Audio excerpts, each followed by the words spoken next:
All right, and here we are, another edition of Smack Talk. It is Friday night. We have made it to the weekend. We have made it to the end of WrestleMania week plus. Feels like 30 straight days we've been watching wrestling, even with kind of a night off yesterday. There was impact, but it is what it is. We appreciate you guys joining us. Rick Ucchino alongside SP3, my man Sid. As always, we're waiting for the wrestling legend Dutch Mantell to join us as soon as he gets in here. Trust me, I'm sure he's going to have lots of great things to say. Make sure to get your questions into the chat for him as soon as he shows up. We appreciate everybody who is in here so far. Get your comments in. We're going to try and get as many of them in there as possible.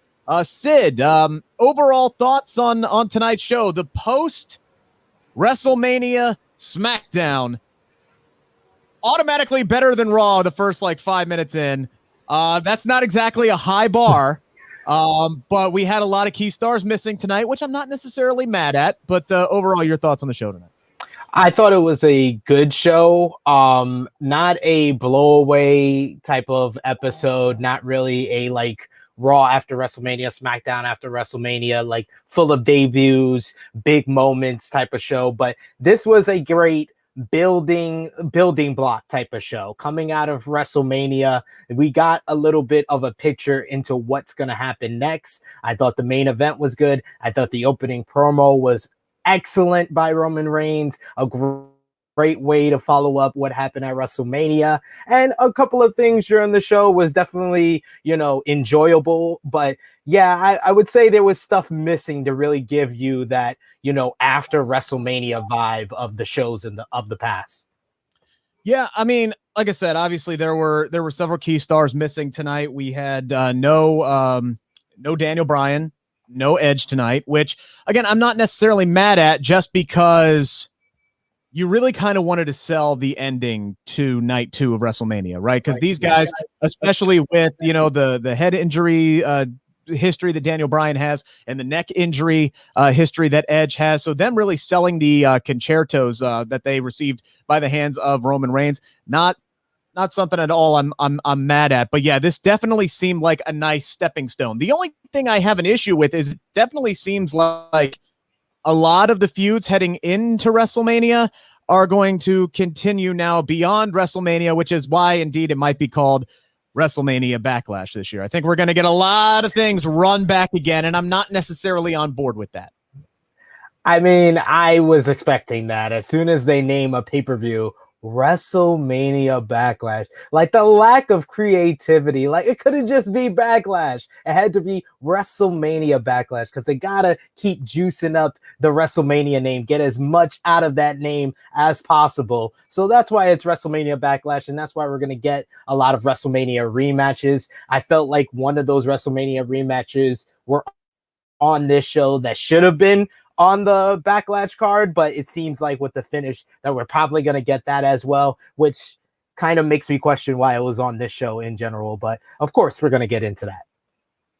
Yeah, absolutely. And we're going to get through the entire card tonight, the entire show from start to finish. Again, we're still waiting on Dutch to get in. He's trying to get in as we speak. So we'll I do want to spend a little bit of time, though, before we get into the show tonight on the news of the week. And I already see, people commenting about this.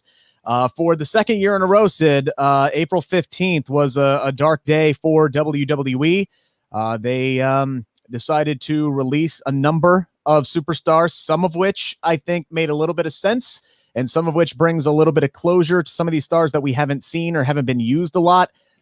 A lot of head scratchers, though. And again, now we're at 10 superstars who were released. And the thing I think bothers me the most is they cited budgetary concerns. The year after they posted the largest gains ever, they cut 10 superstars due to budgetary concerns. I think we can all agree that is 100% BS.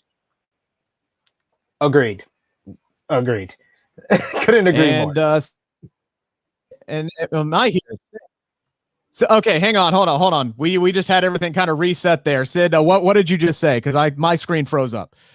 Oh, I said I couldn't agree more. It just lacks WWE caring to still use that excuse after they posted those numbers in 2020 and just did a deal for $1 billion with the Peacock network. It's laughable that they use budget concerns, budget cuts. You got to make the budget cuts because the number that they're going to make in profits is not big enough. They want record profits, so they had to cut a couple of people, Right, and their quarterly call is next week. So, they're going to talk about how everything is great and this, that, and the other thing. So the budgetary stuff was ridiculous in and of itself. But then it was some of the superstars that they cut loose. Samoa Joe obviously is the big fish out there, and I know he's going to get a ton of calls. And that is a guy who, no matter what role he is in, he has immense value. He brings immense value to a company, whether it's as a commentator, whether it's as a wrestler, whether it's as a coach or a producer or this and the other thing. He brings value to a company. And maybe there was the injury history there. Maybe he wanted to wrestle. Maybe they wouldn't clear him. I'm speculating there. But it just seems weird that, less than a week after he's helping carry WrestleMania by standing outside in the rain in a poncho, they just let this guy go. Yeah, I mean, I do know that Fightful, I believe today, reported that Samoa Joe did express that he did want to wrestle again, but WWE had not medically cleared him.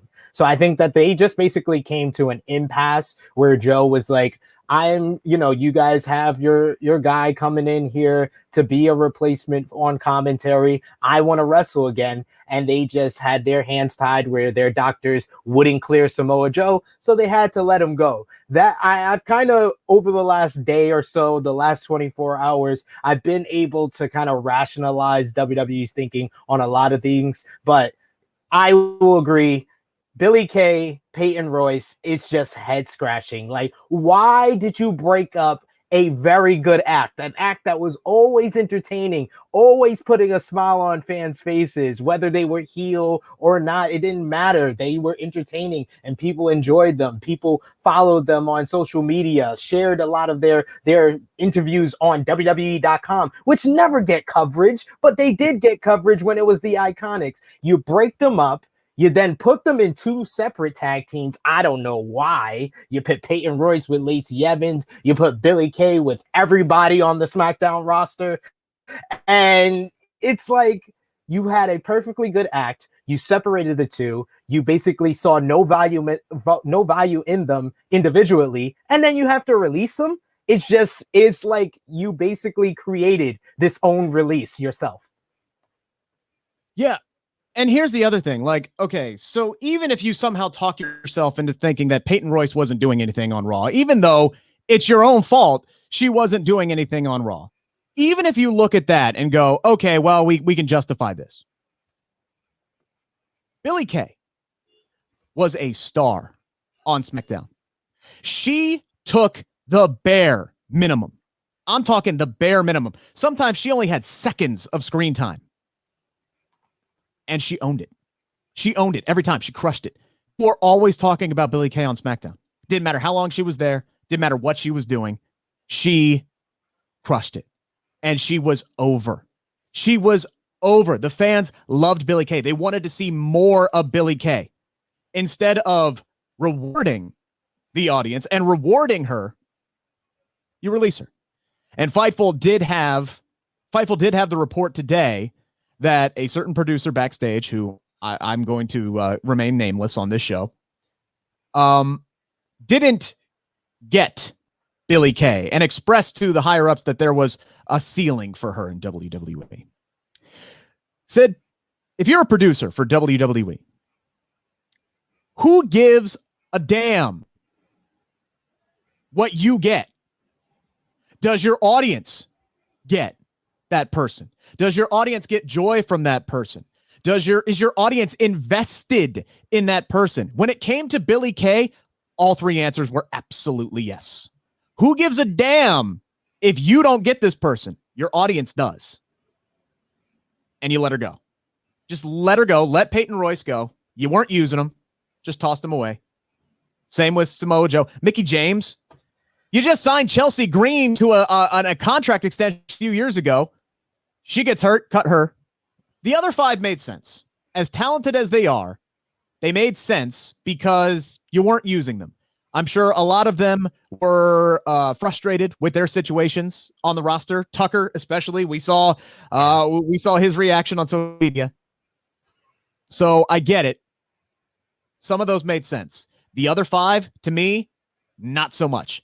How you have a 3-hour show like Raw and you can't find time for Peyton Royce and Mickie James is ridiculous. It's ridiculous. It's absolutely ridiculous. And it's like when Mickie James came back, I think everyone had very high expectations because this is a star who is a really good wrestler in an era of not really good wrestlers in their women's division. And she comes back during an era where women's wrestling is supposed to be more important than it's ever been before. And you have a bona fide Hall of Famer and you do nothing with her. The most she ever did in her run back with WWE is be the sidekick of Alexa Bliss. That was the peak of Mickie James's return to WWE, and that is criminal. That's ridiculous. Like you said, all the other people, it kind of makes sense. You know, Kalisto was actually just on SmackDown last week in the Andre the Giant. But all he did was wear a fedora. Yeah, like, exactly. Well, that's it. But he stood in the background and wore a fedora, and he was in the Battle Royal that one time. Like that was it. He had his like little set off with Lucha House Party, and that was it. But it's like he's the guy out of the ones that, like you said, it makes sense that WWE let go, that I could see getting like the most out of leaving WWE, whether he's on the independents, whether he goes back to Mexico, goes to a AAA, a CMLL, or he gets success in, Americas, because, AEW might be looking for a lucha star to get in there. There you see the success of Rey Fenix and Pentagon there. Ring of Honor is very big on Mexican talent. You got Rush and his whole family over there in Ring of Honor. So there's a lot of different places for Kalisto to go, but he's the one that kind of stands out of the ones that make sense. But I can't make sense of Billie Kay and Peyton Royce. It's literally a creation of their own. The Samoa Joe one, it makes more sense to me because it's a conflict, because he wants to do something that they can't medically clear him to do. So if he wants to go wrestle, they let him go. They let him free. I think that's something that Daniel Bryan would have loved to hear in 2016 when he was trying to wrestle again. If WWE would have just said, you know what? We'll let you go. You want to wrestle? You're not medic.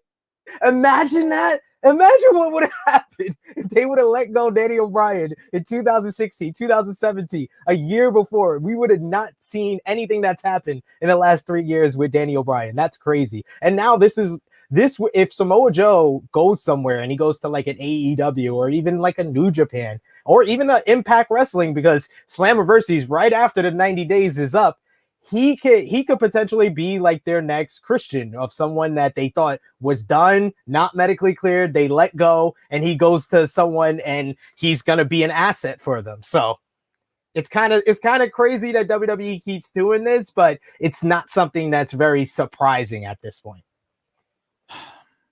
It's just disappointing because, look, I know no live audience, and this is something that Dutch talked about. And by the way, he's trying to get in. We're in contact with Dutch. He's trying to get in for some reason. He's not being able to get into the room right now, but we have people who are working on it to try and get him in here to get his comments, because I know you guys want particular probably on these releases. But man, they created a lot of these releases on their own by not using these people at all. But the Billie Kay one to me is head scratching. I think the Iconics, wherever they go, I think they're going to kill it. Whether it's AEW, wherever they decide to go, if they decide to go back to Australia, I don't care. They're going to crush it wherever they are. I think there's a bright future for. I mean, just look at a lot of people who got released last year and look at the work that they're doing now. So I think everybody's going to be fine. It sucks.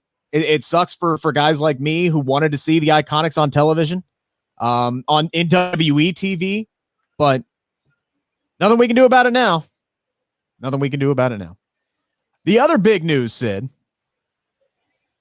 Pat McAfee. Pat McAfee being brought in as the new commentator alongside Michael Cole on Friday Night SmackDown. Unbelievable.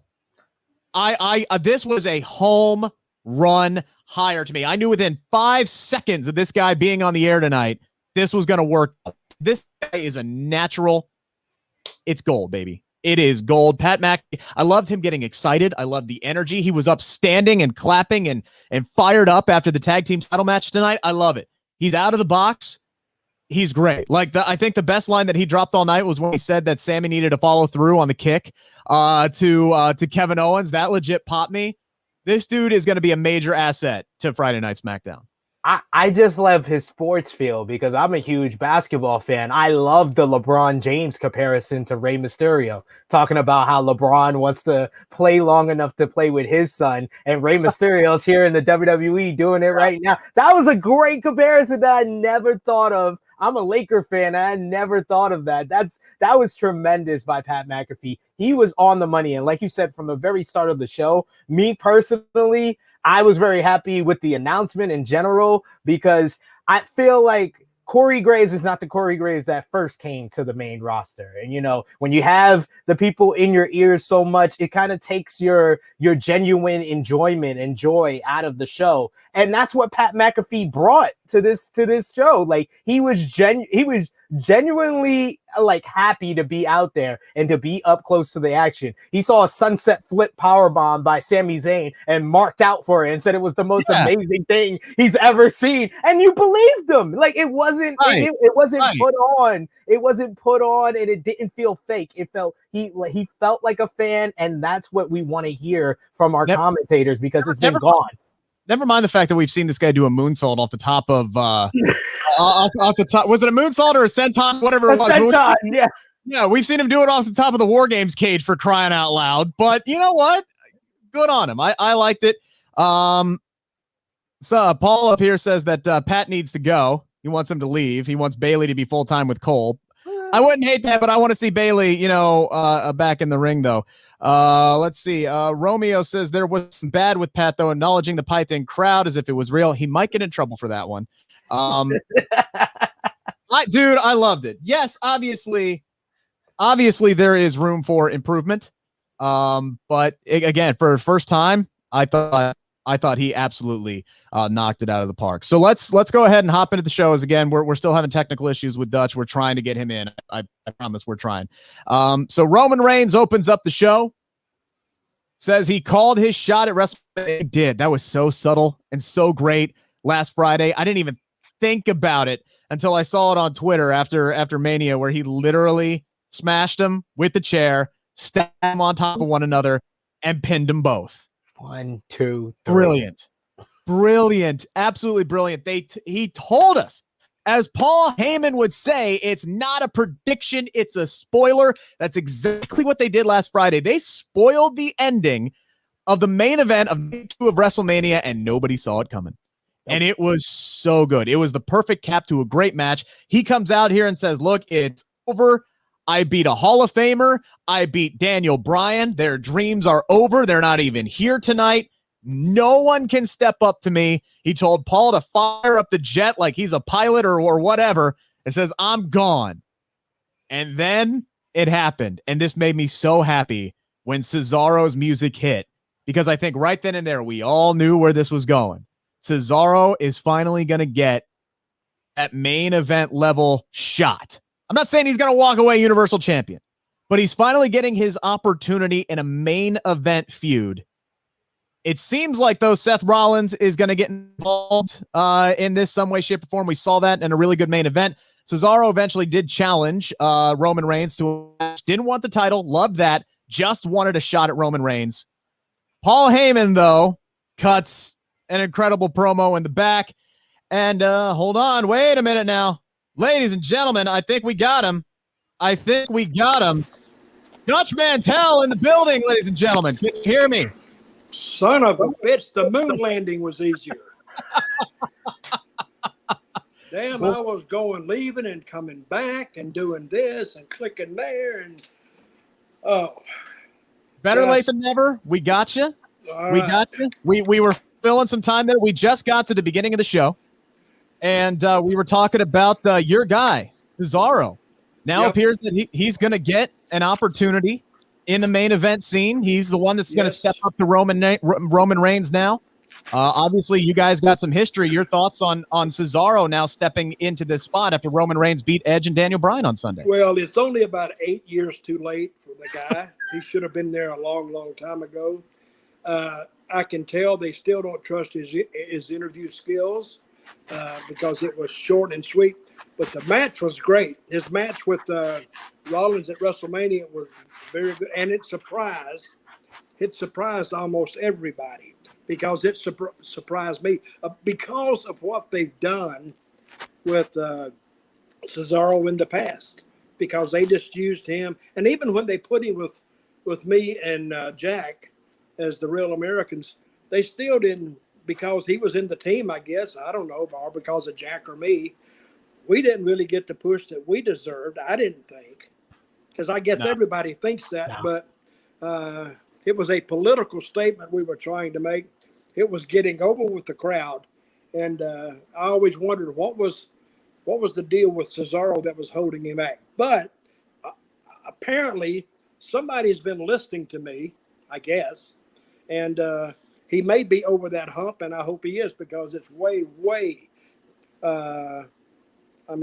it's been a long time coming for that guy, and he deserves it. Now, as hard as they and strong as they have booked Roman Reigns, and again, he just beat Edge and Daniel Bryan at WrestleMania, and this is Cesaro's first opportunity. Do you see he beat both of them? Right. Not one of them, but both of them. That like we talked about before you got in here, they spoiled the ending of WrestleMania. He said he was going to smash them, stack them, and pin them 1, 2, 3, and that's exactly what he did in the main event. So now there's no discussion. Edge and Daniel Bryan are out of the picture. Weren't even on the show tonight selling those concertos. Do you see any chance though that they might pull the Jinder Mahal here and have Cesaro kind of shock the world and shock Roman Reigns and walk away as Universal Champion at the end of this? Well, we'd have to see. They got a good start tonight. Let's see where they go from the future. Hey, predicting WWE is like predicting the stock market because you just can't do it. It's true. Because it is the stock market, because it does change every day. Because I've heard from the creative guys when I was there, they have an idea one day, they go back home and they're thinking about this idea. They come in the next morning, Vince is 1 hour, 2 hours too late, and he's come in and he's changed his whole mind. Sometimes he even changes the personnel in the match. So now they got to, after they think through all this other stuff, they got to just take on a whole new trove of data and sift through that. It's very tough being in WWE as a creative member. But we'll see where they go with him from here. What I thought tonight, I was surprised that Seth Rollins came back in. Yeah. But what I think they're going to do there now is put over Cesaro over Rollins to make his win at WrestleMania not look like a fluke and look like he is deserving of a title shot against Roman. And Roman is seriously in need of a strong opponent right now, because since he killed 2 of them off with 1 stone, and only Cesaro is standing. So we'll see where it goes. And this is the kind of booking that I like, because the people now are, and I've always believed in, if you're going to do an angle, make the people do the thinking. Make, like we're trying to do here, we're trying to figure this out. Yeah. So, and I kind of liked tonight's show. I didn't much like what the girls did, but I kind of liked tonight's show because it was solid. They had some great shots of WrestleMania. I mean, but we'll talk about that later. But a solid show tonight, really was. It advanced a few things. Yeah, the only thing that bothered me was the fact that they couldn't just let the UFO be a thing. They had to replay it 5 times in a 2-hour span. I don't know if that was just to troll us or to trigger Seth Rollins to come in at the end. But I mean, it was kind of ridiculous with how often they showed us that graphic and said it was like the greatest wrestling move of all time. After about the 3rd time they did it, it was annoying. And then they did it 2 more times. They did it 2 more times, Sid. When they did it twice in 10 minutes, that was where I was just like, this is a little much. I'm noticing this now. This is getting a little bit overkill. Like, we understand it's great. It is amazing. It's an amazing move, but I don't need to. It's like your favorite song. You don't want to hear your favorite songs 5 times in a row. That's like you don't want to see a great move 100 times during a 2-hour show. I didn't mind it at all because it wasn't long. How long was it? 15 seconds? Yeah, something like that. 20. So Maybe but I think they're putting it into the viewer's head that, hey, he's our guy, and he might be the guy. But now you see Rollins come in, and you say, oh, well, he might not be the guy. Because when I saw him beat Rollins, I'm thinking, wow, Rollins just he just come back to job out. That's what he did. Yeah. So, but then again, see, when you get these top guys and you want them to put somebody else over, you got to kind of, you got to massage their ego a little bit. Hey, we're going to do this and this and this and this and this. And then it changes on down the line. Yeah, and then if they don't like it, you know what the creative tells them? Hey, that's Vince's door. We're going there and ask him. It's his idea. Well, we saw this last year with Kevin Owens beating Seth Rollins at WrestleMania. Now, it didn't really translate into any kind of major story or major booking for Kevin Owens, but maybe it will for Cesaro this time around. As you know, as we talked about, you look at the guys that Roman Reigns has gone through. He's gone through all of the top guys, and now we're getting down to the middle of the card. It's time to bring some guys up. Cesaro is obviously a great candidate right now. I think Big E is the long play here. They took the mid-card title off of him at WrestleMania. Still, made him look strong in the process there with now Commander Aziz, which we'll get to here in a minute. But you got to build him back up and get him into the main event scene. So that's kind of a longer play. So we'll see how this thing shakes out with Rollins and Cesaro. And but I'm excited that this is the direction they're going. I was happy to see that. Again, guys, make sure to get your comments and your questions in for Dutch, and we'll try to get to as many of those throughout the show as possible. So moving on to the opening matchup of the night, Otis versus Rey Mysterio. This is a tale as old as time as far as Mysterio is concerned. Smaller guy going up against the big guy. I thought this was a nice little dance. I thought this was a nice little opening matchup. Otis looked incredible to open things up, dominated early. Rey uses his quickness, that veteran intelligence to get the win. I really love the double drop toe hold into the 619, into the diving crucifix pin to get the win over Otis tonight. A little bit of a filler, really, but I had no problem with this matchup. I thought it was fun. Well, I liked it. It was good. The only thing you got to worry about Otis is he's a really big guy. Yeah.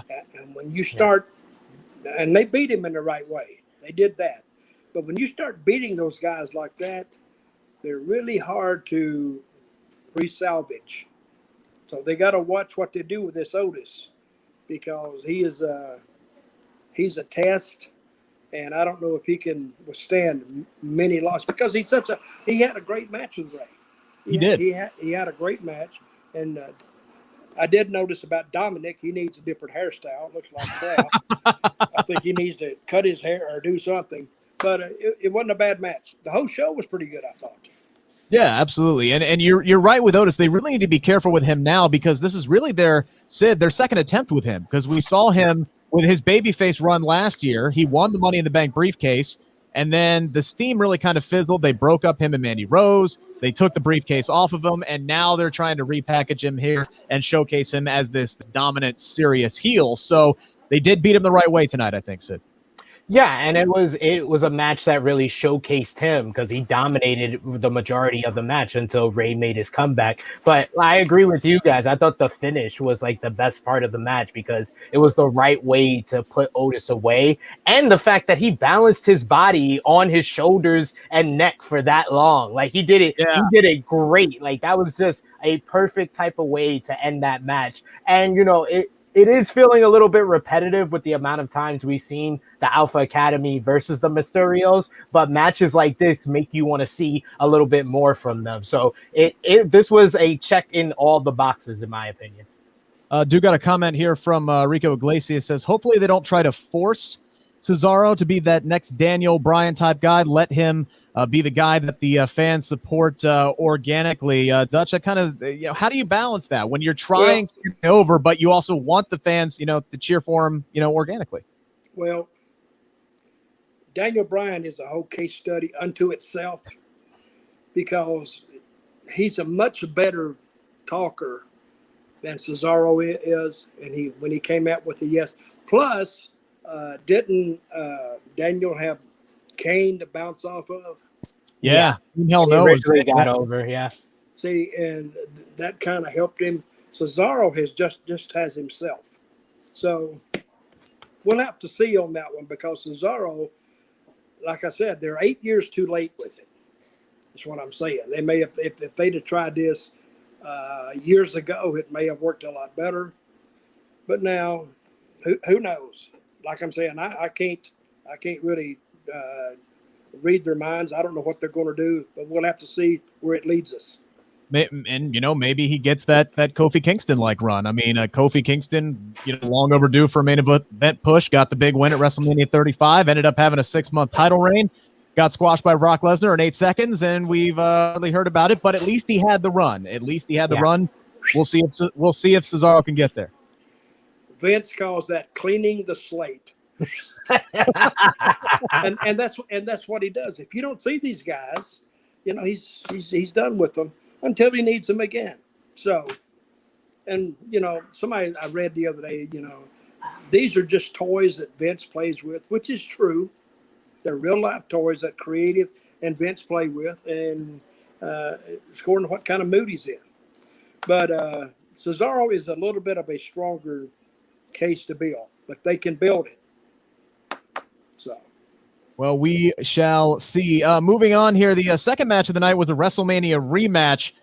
I love Sami Zayn so much. I love his character work. He just gets more and more out of whack and more crazy every week. Tries to blame his loss at WrestleMania on Logan Paul by saying that he was worried about what Logan Paul was thinking about him, and that was the distraction tonight.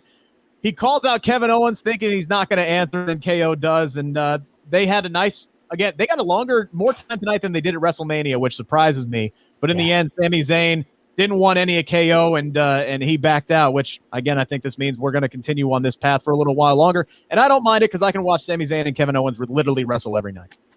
Well, I thought we'd see Logan Paul tonight. Yeah? He wasn't there, right? No. He didn't show up. I thought we'd see him there. But then I saw later that they're promoting some matches or his boxing fight, yeah.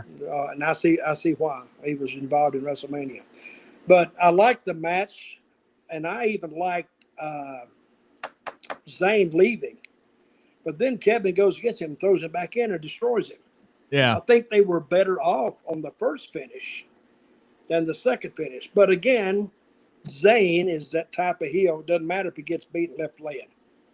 He can come back, run that mouth, and he can be. He's almost like a WWE version of Jimmy Hart. Because Jimmy Hart, you couldn't do enough to him in Memphis. We put him in wheelchairs, broke his arms, broke his legs, did it, put him in a neck brace, brought him in an ambulance, and he still, you just couldn't kill the kid off. He refused to die, and he did a great job. So if anybody's trying to be a manager, do a case study of Jimmy Hart. He'll show you how to do it. That's a great comparison. It really is. It really is. And you can just tell that Sammy is getting more and more. Like, I don't know how he keeps going. He follows up every week. Like, he just keeps getting bigger and bigger and bigger with with just going and saying one of these days he's going to snap. Sid, I still think this is going to lead. The end is going to be one of two things. He is either going to finally get the crap beat out of him so much by Kevin Owens that he snaps back into it, or I think the ultimate swerve would be he actually shows Owens some proof and brings KO in on his side on some things here. I think that's what. Go ahead. Go ahead. No, what is the face on the side of his pants? His camouflage. Oh, pants. Sammy, that's is that what Vidal? Is that Vidal? No, that's him. That's his face. Okay, that was back. But in I was looking at it and I'm thinking, is that Vidal? And that's what I would think, or Che Guevara, because he's a revolutionary, right? So that's his face. Oh, good. Right. That is his face because before the pandemic, right, before he started growing out his hair and all this stuff, he was playing a character called the Great Liberator. he was actually like leading Cesaro and Shinsuke Nakamura as kind of like this 3-step faction. He helped him win the Intercontinental Championship and then defended successfully at WrestleMania. And then he was one of the guys that went away during the pandemic. Then he came back, and now he's kind of evolved into this conspiracy theorist character. But yeah, he started wearing the green and wearing that cap because he called himself the Great Liberator. So yeah, you were pretty much spot on right there. It actually it fits him. It does. Absolutely, it does. I like the finish on it. It's a very good finish. Except I didn't like him left laying. I liked him leaving. Yeah. But when you go back and you leave him laying, I don't know. That's worse than getting beat, I think. I didn't like the finish because of that. Like, if he would have just ran out and we got the count out, I would have been okay with this. But like, by having Owens like leave him laying, it was just like, why did we even have this match? Like, why did we have this match? If we're gonna get it again, we're gonna get it at probably WrestleMania Backlash. That's what this finish sets up, is a necessity for another rematch. So why give us this rematch here, and why make it longer than WrestleMania? Like, WrestleMania, we got 9 minutes. Tonight we got 12 minutes. I'm not complaining because, like Rick, I enjoy Kevin Owens versus Sami Zayn, but it's like, don't make me not want to see this match. The more you put it on TV, you're making me not want to see it, and I want to see this match. So that was my only issue. It was kind of like McIntyre and Orton last year, where they just really hammered it into the ground. Dutch, I am curious though, and I know that Kevin Owens got permission from Stone Cold to use the move, but I'm curious your thoughts on KO using the stunner as a finisher now. I mean, that's kind of like one of those sacred WWE finishers. No one was using it for a really long time. KO got permission from Stone Cold to use it. Curious what your thoughts are on him using it now. Well, if he can use it, I don't blame him. He's using a finish it's really associated with one guy. Right. So if Kevin Owens is associated in any way with Steve Austin, it can only help him. So I hope. I guess WWE doesn't care. Obviously, and Stone Cold doesn't care, and obviously he doesn't. So more power to him. If he can get it, go with it. Ben wants to know what did Dutch think about Pat McAfee on commentary tonight? I was going to bring that up. My friend Samoa Joe has been released. Yeah. So they let him go. Pat McAfee did well. He actually improved Michael Cole. Yes. And this is another thing that I didn't like with WWE before, that 3-man booth. I hate a 3-man booth because they're just talking over each other and nothing is organic. Like, this guy says something pushing some doll down the way, and this guy says something about a pay-per-view over there, and then somebody else is trying to talk about the action in the ring. It's cluttered. It's not trashy, but it's trash all over the place. You don't really have nothing to zero in on. But Pat McAfee, he did a good job. I'm proud of him. Because what is that everyday show he does? What is that show? He's on Sirius XM. Yeah, so he's on Sirius XM doing sports and everything like that. But I mean, this is something that's been like a long time coming, because he was doing the pre-shows on pay-per-views for a while, and then he kind of went away for a bit, and then he came back and he was actually in the ring fighting with Adam Cole. Yeah. And was in War Games last year, and like Sid and I brought up earlier, did a senton off the top of the War Games cage. Like, he earned his stripes for sure in the ring, and now he's on. Like, the second this news broke today, I was like, this is a no-brainer. He brings energy. He brings a sense of almost wonder. Like tonight, like earlier, Sid and I were talking about, like when he said that the what move was it? The sunset flip powerbomb. The sunset flip powerbomb was like the greatest thing that he's ever seen in his life. It was just like a sense of wonder and energy that he's bringing to the show. That's honestly, it's quite refreshing. And I think Pat is perfect for this job. Well, I heard of Pat while he was still playing. He's a punter, right? Yeah. And who did he play for? The Indianapolis Colts. Okay. I knew I'd heard his name, but he was a great kicker. And I think I've watched his show. He brings a lot of energy to that show too. Yeah. And he fits because he brings a whole new audience to SmackDown. And that's what they're looking for. Right. He did a good job. Yeah, and that's a smart thing. You know, you're right. You're always trying to bring in that air quotes mainstream audience. Mhm. Having Pat McAfee be a regular on your television show on Fox. Yep. That's a really smart way to do it. And by the way, yes, he was, and I absolutely loved the line tonight where he said Sammy should have followed through on the kick to Kevin Owens. That was great. Do more stuff like that. I absolutely love that. Hey, I heard tonight that, I used to wonder as a fan when you heard, ask the guy, can I have a match tonight like Cesaro was doing? It doesn't have to be for the title. And it didn't end up that way. But so we coming back, I think, from the match, they said the match has been confirmed during the Commercial break. Yeah. commercial break. Yeah. Do they usually do that? Sometimes.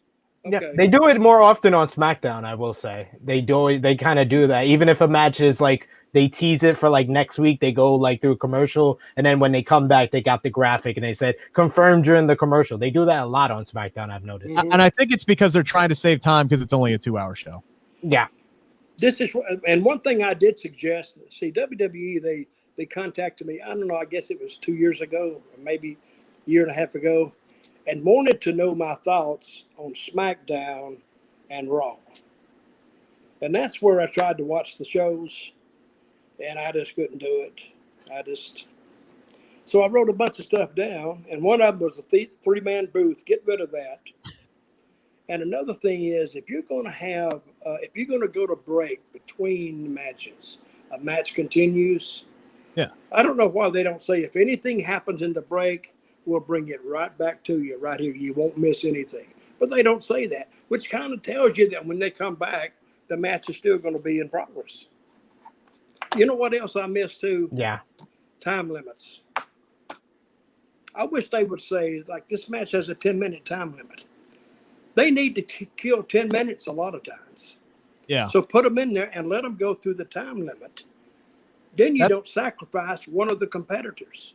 That's one of the things that I love about AEW is they do the time limits in AEW every week. Every Dynamite, they'll say this match has a 30-minute time limit or a 15-minute time limit. Or if it's the main event, they'll say, until the rest of the show, you have to finish out this match. That is one thing I really, really like about AEW.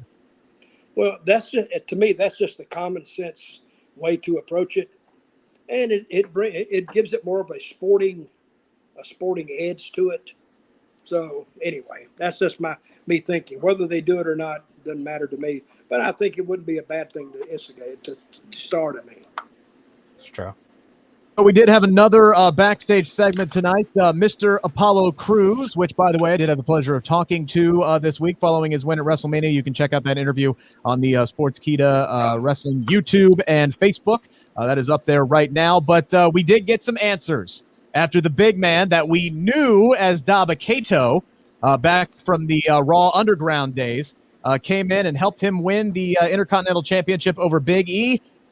Reason why they didn't call him Dabba-Kato on Sunday, Sid, is because, as we assumed, he was being repackaged. He is now Commander Aziz, and Apollo is threatening any challengers with his, his version of the Samoan Spike, which is the Nigerian Nail. Your reaction, Sid, to Commander Aziz. This is his third name change in 18 months. He was Babatunde, he was Dabba-Kato, and now he's Commander Aziz. I swear, I don't think we've seen this many gimmick changes for one person since Glenn Jacobs in 1995. So I was just thinking the same thing. But let me ask you this: can the guy go in the ring, or has he ever been tested? Or to be fair, we really haven't seen much of him. We've only seen him in the Greatest Royal Rumble about like 2-3 years ago. And then we saw him in Raw Underground, which was really nothing much. He was just beating people up, throwing them around, and that was it. So this will kind of be, and I think this role is good for him because you think he's going to be more like the bodyguard role. He's not going to be much in the ring, and maybe they'll build up to him having like his in-ring appearance, kind of like what they did with Omos on Monday Night Raw with AJ Styles. Hopefully they do that with Commander Aziz. Well, for me, I don't much like it because I think they want to use the guy. They just don't know how. So they want to Yeah. look at him out there, and they want, immaculate vision to come to them. Oh, wow. And they see this great thing for him.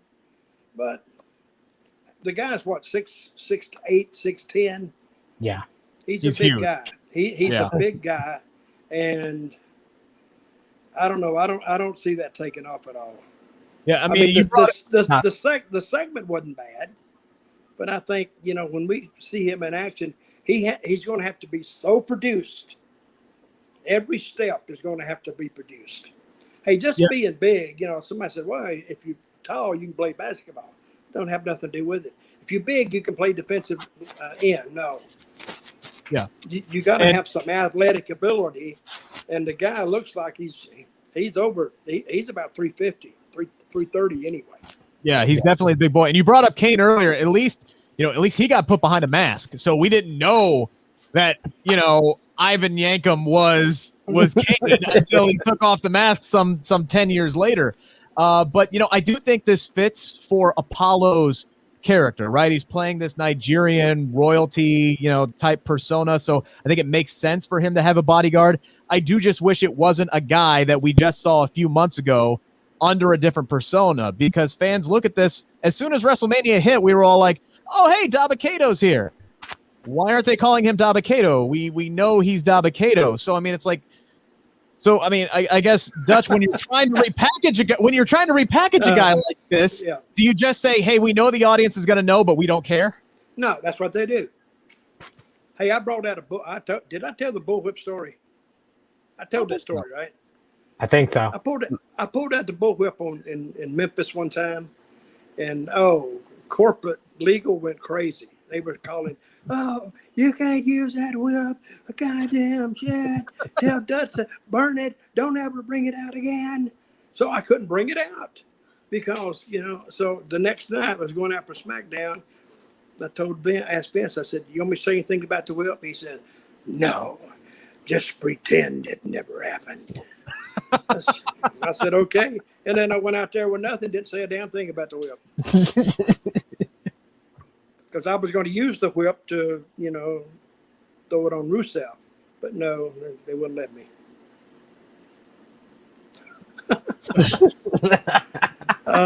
So in the end, we now got this, we got this pairing. We got Apollo and we got Commander Aziz. And I think that's going to help Apollo keep that Intercontinental Championship for a little while longer. Now, the question is, where does Big E go from this? Because they gave him the Intercontinental Championship back in the fall, and he really only feuded with Apollo over these last few months. He got like 6 opportunities at that Intercontinental Championship, finally winning it at WrestleMania. See, If they're taking the mid-card title off of him, doesn't that mean maybe they're trying to elevate him up on the card now? Who knows? I don't know.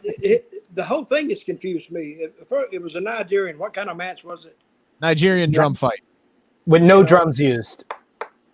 It didn't make sense. They didn't ever explain it. And then they brought this big guy with him. It used to be Dabba-Kato, you said. Yeah. And then they put him out there against Big E.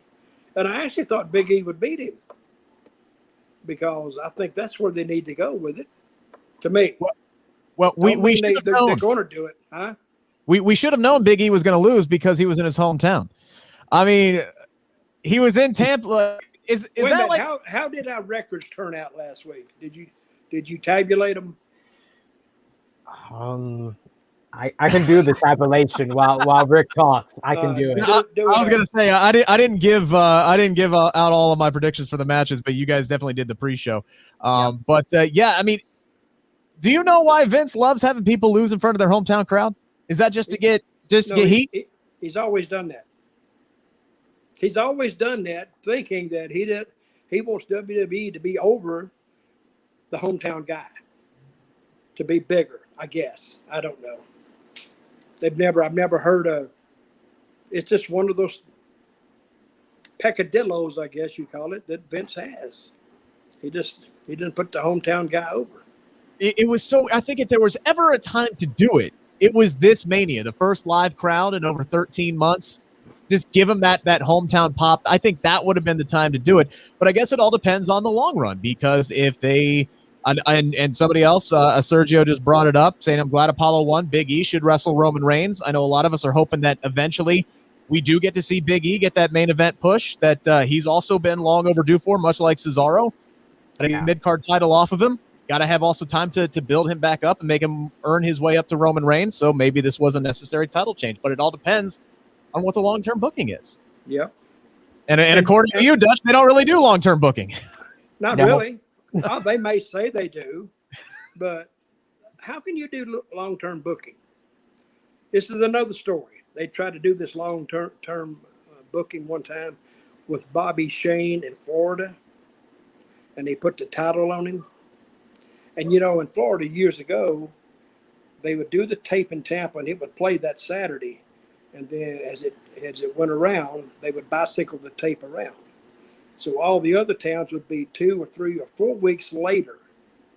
So, they had that plane crash that Bobby Shane got killed in. But they'd already done all the tapes. So they had a dead man as their champion for like 3 or 4 weeks because they couldn't go back and redo the tapes. So figure that one out. And that's why they don't do it. Because if something happens, you got to change everything. Yeah. So and they may have somebody says, Vince knows what he's doing. I heard this years ago. Vince knows what he's doing like 6 months from now. And I went, bull crap. He may know the buildings and the towns he's going to be in and the dates of the pay-per-views. I doubt if he knows he's going to be on those shows. Because you can't. Because if somebody gets hurt, somebody goes down, it's going to change the whole outlook of it. Especially if it's a champion or a strong challenger, or one of a tag team. So you got to change. You got to change everything. Right. I think you can lay out like an outline of what you want to do, and then you just kind of have to adapt as things go on. Like when Kofi Mania happened, that was not in their plans whatsoever. That was just a massive organic thing that they could not ignore. Same thing with Daniel Bryan about 5 years earlier, WrestleMania 30. That was an organic thing they just couldn't ignore. And they the same year. The same year as Kofi, Becky Lynch. Like that, the plan was Ronda and Charlotte, and they put Becky Lynch in there because she was the hot act. And Dutch, I do have the tally. I just wanted to ask, who did you pick, Cesaro versus Seth Rollins again? No, I picked Seth. Oh, so yes, I beat you. I had 9 out of 14 correct. You got 8 out of 14 correct. Well, hey, you're both over 500. Hey, the margin of error is 100% with me. I mean, if I got it wrong, I got it wrong. Now, here's the question: did you guys both pick Bianca Belair to win the main event on night one? Yes. Did I pick her? Yeah, you did. You did pick Bianca. So wait a minute. So Bianca Belair got her coronation tonight. She got her celebration. I thought this was a really fun segment, putting the Street Profits out there for this big party. She comes out, cuts a great, babyface promo.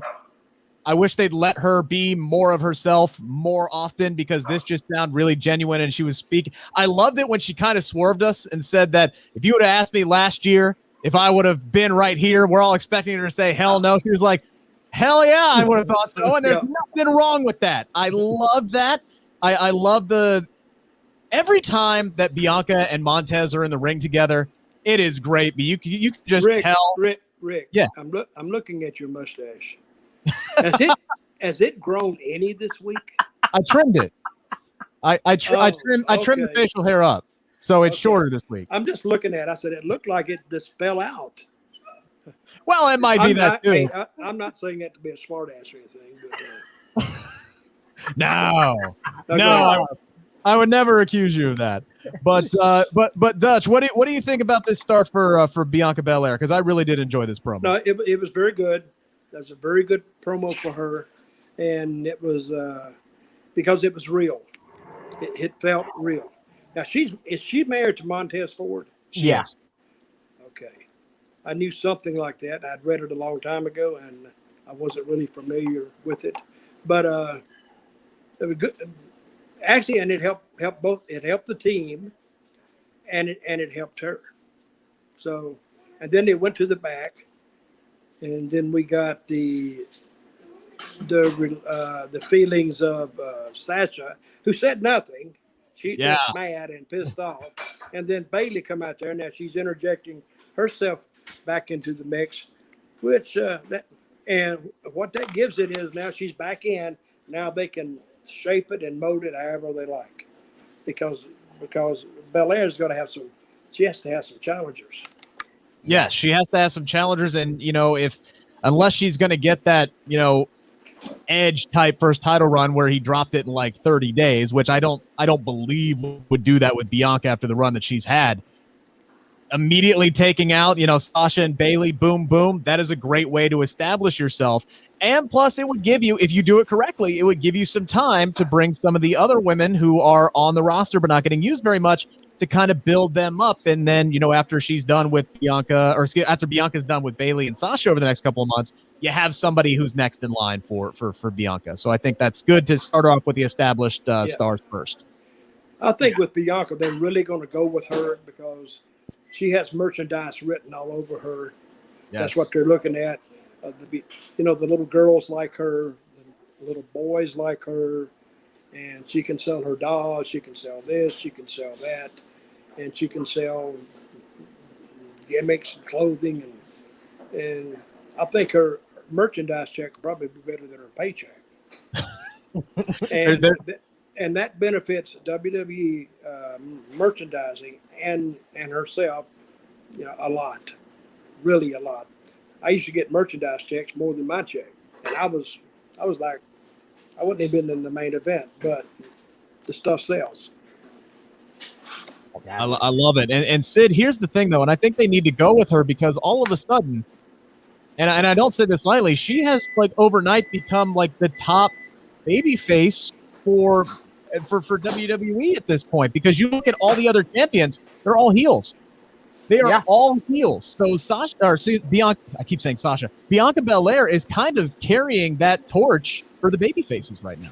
She's like the top baby face on SmackDown right now. And that's what this like coronation, this whole party, this victory party that she had really felt like. And like you guys have said, it felt very genuine. It felt real. So you got enjoyment. You got to smile during this whole segment, and you got to rally behind Bianca Belair. I think that she's one of the better babyface promos in all of the WWE because she just comes off as very likable, or you want to be like her. You want your daughter to be like her. Like I showed my little 1-year-old daughter Sasha versus Bianca because I want them to, I want my daughter to embrace that, like, be confident, a young black woman, and these two young black women making history in the main event of WrestleMania. And the fact that we had this party to kind of solidify that was very cool. But I really enjoyed the backstage segment. Sasha's reaction was the correct juxtaposition to Bianca, and then Bailey inserting herself. It really felt like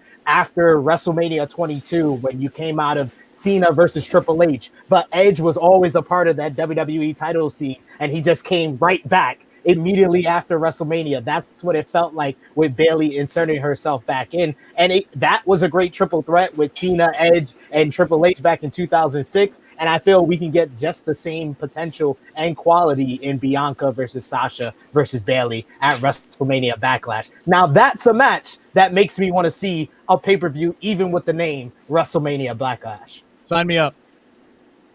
Did you mention 2006? Yes, I did.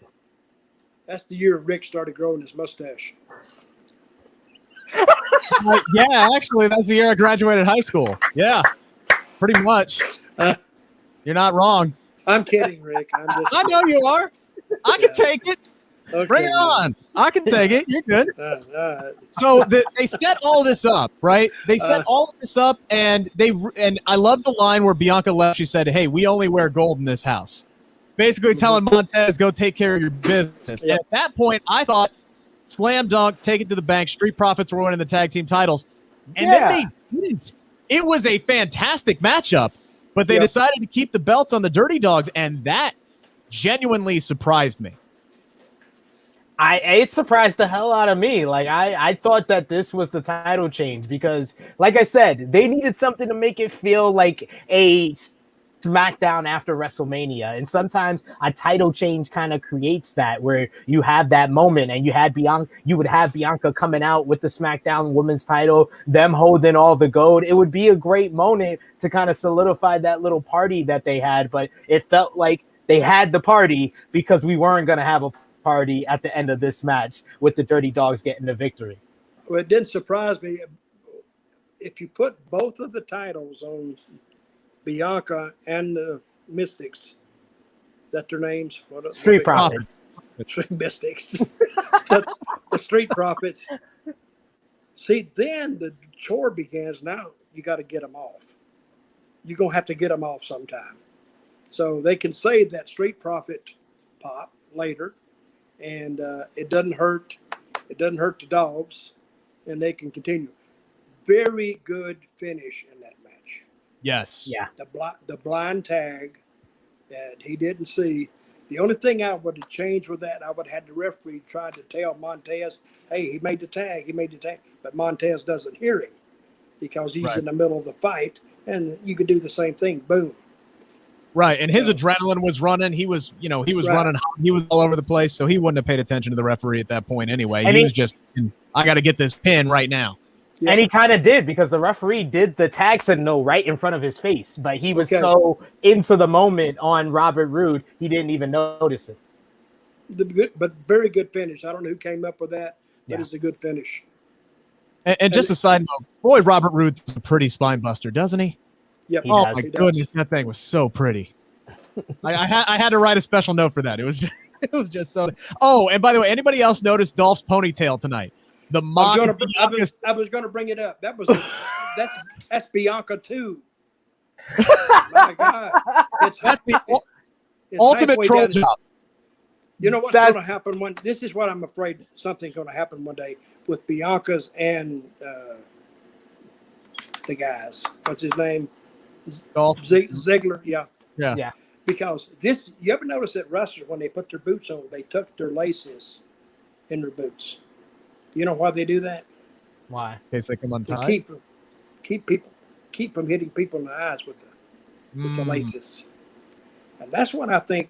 You know, if Bianca's hair hits you in the eye, it could cause some damage. Well, we saw what it did to Sasha's side. Oh yeah. Well, she used it. It's almost a bullwhip. It is. I mean, she hit her pow. If she could make it, if she could make it pop, people would really go insane. That one that she hit on Sasha at Mania, you could hear that on a concourse outside of Raymond James Stadium. That thing sent shockwaves across the entire state of Florida. It was ridiculous. It even surprised her how loud that was when she hit Sasha. And you saw Mark immediately. That was no sell job for Sasha. That was just pure pain. How did the mark. How did she do that? With her hand or her head? Did she take it like this and throw it? Yeah, she grabbed it with both hands and whipped it. She literally whipped Sasha across the midsection with it. Woo. And it was just a big pop, and you could immediately see the mark. And Romeo is right. One could say Bianca's hair is. I thought that said lethal weapon for a second. Illegal weapon. It is an illegal weapon too. You know what? No, I consider this like the NFL. All right, if you could tackle a dude by his hair in the NFL and it's legal, and Sasha used Bianca's own hair against her in that matchup. That was the story that was setting up for that. I think it's all fair that Bianca should be able to use her hair as a weapon. It's her body. She's using her body in the matchup. So in the NFL, you can't do that? You can tackle somebody by grabbing their hair, absolutely. Of course, it's part of their body. Yeah, exactly. And that's why I think, why do guys have that long hair in the NFL? I don't know. I wouldn't do it. I wouldn't do it. Because if they grab that hair, it's almost, you get a whiplash off that. Didn't that happen to Marshawn Lynch one time? Somebody pulled like his dreadlock out of his head. Mm-hmm. No. Yeah, I'm good. I'm gonna stick with my, $14 Drake Clips short haircut here. I don't need to grow this out at all whatsoever. So I really kind of, as shocked as I was with this finish tonight, I was happy for Roode and Ziggler, because I think they get a lot of flack, and they needed another tag team title defense. This was only their second one. Yeah. It's going to be curious to see where they go from here, because, I mean, Are they Robert building up Roode- the Mysterios here? Robert Roode is another That's what I guy think. that's he's kind of been not held back, but like, I mean, slow in pulling the trigger on him because him and Ziggler make a good team. They do. Really good team. They do. So I want to know What what was- happened to their theme, because the second they put their theme up on Apple iTunes, they got rid of it, and now they're coming out to Dolph Ziggler's music every week. really, Yeah, they had their own theme, debuted it out on Apple, and now for the second straight week, they've come out to Dolph Ziggler's music. Hey, I interviewed Robert Roode talking about their new theme, and then they got rid of it. So maybe it's my fault. I don't know. Maybe they don't like it. Who knows? maybe Maybe. Vince doesn't like it. Yeah. Maybe That could be Vince too. didn't know what it was. I hate that music. Stop it. Okay, Vince. Yep, you got it. You got it. They Forget get that we've rid been of at it for a they few get rid weeks. of it- They get rid of it quick. What do you think about? I got to ask you this. Yeah. What about the Natalia Baszler match? I hated it. Hated it is an understatement. I absolutely hate God, because that- and that Dutch, was I'll the tell you why. worst. That's really the worst. Well, it was the worst on the show. No Yes. kidding. But it's almost like, some of those bad matches they can have on AEW sometimes, because I see their botches. I mean, that was really a bad match. Yeah, And it didn't fit the show at all. no, it did. It didn't. It felt like a stepping stone toward basically running back the match at Mania. Yeah. I think maybe they'll get maybe Mandy and Dana involved. Maybe we get a triple threat. After what we saw on Raw this week. But I'll tell you what. Let me, Yeah, go ahead. While we're talking about the girls, another thing that surprised me, they released, who was one of the Iconics they released? Billy Kay. They released both of them. Okay. Yeah. But the dark-headed one, Billy Yeah. Kay. okay, she needed to stay. And I tell you, another girl that needed to stay was Chelsea Green. Yeah. Because those girls are talented. Yes. See, and this is the thing that infuriates me, and this was part of what we were feeling while you were waiting to get on tonight. Oh, you were Billy mad at Kay- me. No. See, No, but that's okay. It's all right. I'm used to it. I'm used to you guys talking behind my back. I'm used to that crap. oh, well, hey, I mean, we were doing it on the show, so it was fine. Oh, okay. But the thing that really irritated me was they split up the Iconics for no reason. Arguably, your most entertaining tag team, men or women, they split them up for no reason. There were rumors about a Peyton Royce singles push that never happened. They tried to hook them up with other tag teams, and it didn't work. And then ultimately, in the end, and they released them. But with Billy Kay, it was really surprising because she was getting like the bare minimum screen time, like maybe seconds. But every time she was on the screen, she owned it. She Owned it. She lit it up. Yeah, and fans loved her. They wanted more of Billy Kay, and the audience was invested in her. And then, for budgetary reasons, which I think we all know is BS, they let her go. Makes no sense. They made more money the last quarter than they've ever made without running house shows.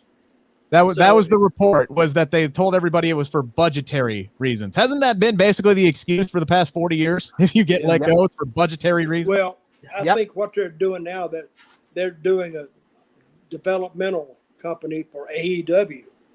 Oh, that's where Yeah. they're going to go. They'll just show up there, and that'll help them. AEW So, or Impact. A lot of the ones who got released last year were on Impact. Now, do you think, Dutch, that it was a coincidence this happened on April 15th, back-to-back years? Well, no, I don't think they care about the date. They're not. They're not trying to be historical about it. They just said, "Let them go. Call them up." That's what he told the head of talent relations. Yeah. Tell them to go. So I think of the 10 that they released, half of them made sense from a standpoint that they really weren't using them at all. There are guys like Tucker, who used to be Otis's tag team partner, their tag team that they split for no reason. Just for Otis to end up in another tag team. He wanted to go. You could see that on social media after he was released. So I'm sure some of these people requested their release, but there were a lot of confusing ones. Like, you had 3 hours on Raw and you can't find room for Mickey James. Right. You can't find anything for Mickey James to do. If you really think about the hours of original content that WWE does every week. You got 3 hours on Raw. You got 2 hours on SmackDown. It's 5. You got NXT. That's an hour. Or how long is that? 2 hours. 2 hours. That's 7 hours. That's original content that, you can't find something for these people. I mean, I don't know why you sign them for 3 years or whatever you sign them for, and then you don't do anything with them, and then say we can't do nothing with you and let them go. It don't make sense. And that's exactly what they did with poor Peyton Royce. Is they split her from Billie Kay. They tried to do this angle where they were going to team her with Lacey Evans. All of a sudden, Lacey Evans gets pregnant, so she's off TV now, and bring Peyton back. They give her like one promo to do on Raw Talk. She crushes it. She was the talk of WWE for a week. She finally gets her match with Asuka. First match she's like wrestled in 3 months.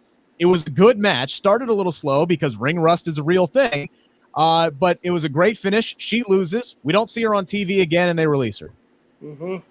I don't get it. I just want to say one thing. I feel like a lot of people blew the Peyton Royce Raw Talk promo out of proportion. It was a good promo, don't get me wrong, but Vince don't watch no Raw Talk. Like, people acting like this is supposed to be the pipe bomb of the new era. Like, no, this is not the pipe bomb. This is a promo on a show that Vince doesn't watch. They literally probably told him she had a good promo on Raw Talk, and he was like, give her a match against Asuka, but make her lose, but make it go long so the people think we're giving her a chance. But somebody needs to get in the ear of whoever the decision makers are and say, hey, look, she had publicity this week. She was blowing up this week. Maybe because they didn't follow up on that promo the next week. They waited several weeks before she got the match with Asuka, so she had cooled off again at that point. Let me tell you something, Rick. They just had an inner memo come out in WWE offices. You probably hadn't heard about this, but Vince wrote it, and it says, make sure in all future angles, make sure that it passes with Rick. So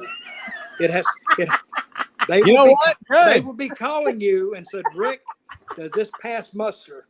And then they're going to cut you off. You won't even get the answer. I'll take those paychecks. Okay. Bring them on. I'll take those paychecks. By the way, Sid, go back and listen to that Peyton Royce promo, because every word that she said means a completely different thing now that she's been released from the company. It does. How many times did she say, just let me go and see what happens? Yep, she did. I don't know what she was talking about, but she got let go. Dutch, we do know where WrestleMania 38 is going to be. Yes. Dallas, Texas. Looking forward to that one. That I didn't know. I'm glad to see Ric Flair doing a Shield commercial. That makes me going to run right out and sign up with Shield. And who's the other person that does it? Oh, I think it was right before Rick's. What talent did that commercial? I can't remember what it was now. I really don't pay attention to the commercial breaks. But I did see the Ric Flair promo in the Car Shield commercial with David Marquez from NWA. Yeah, hey, if Rick's getting his money, I'm happy. If there's any Ricks out there that are getting paid, I'm happy. I'm good for it. So, did we cover this show enough, guys, or not? Yeah, I think so. Dutch, any closing comments? Anything you want to plug, sir? No. Well, I have a website that's been down for like 4 years that I'm gonna try to bring back. The moon landing was easier than getting that website up and running. So if anybody knows anything about websites, email me at dirtydutchmantel@gmail.com and give me a hand on this, because I put a lot of stories on there, and a lot of the stories the chapters I wrote in my book, I put those on there. It's actually some good reading. And actually my 2 books is the World of Dutch is the first one, and Tales from a Dirt Road is the second one. Should be mandatory reading for every first-year wrestling student and every first-year wrestling fan. Because if these stories aren't written down and preserved, they're going to go away and nobody ever hear about them. Because the history of wrestling is deep, it's rich, it's good in some places, it's bad in some places. You take the good with the bad. and that's what you get, and that's what we've arrived at today. But the show tonight was good. Thought it was put together good. The matches with the Street Profits and the Dogs, good match, great finish. That's a tricky finish, but it was really brought off well. And McAfee did a good job. Yes, he did. So that's all I got to say. Unless you just drag it out of me. Sid, what you got your show tomorrow? Where can they find you? Yes, you can find me at True Heel SP3. You can find the YouTube channel True Heel Heat. Go over there, subscribe. Our latest podcast will be dropping tomorrow, so go check that out. And guys, again, check out the Sportskeeda Wrestling YouTube and Facebook channels. I've got so many conversations up right now, I can't even keep track of them, but I did talk to Apollo Crews this week. I talked to Big E and Kyle O'Reilly last week. I talked to Bianca Belair less than 12 hours after she won the SmackDown Women's Championship. So many interviews from WrestleCon, and dropping this Monday, a nice conversation with Dame Priest. You can find all of that on the Sportskeeda Wrestling YouTube and Facebook. So make sure to go there. Make sure to hit subscribe. Make sure to hit like. Give us the love. And guys, we will be all back next week. We'll get those technical issues figured out. We will all be back next week to hopefully break down another good episode. Friday Night SmackDown. Everybody enjoy your week.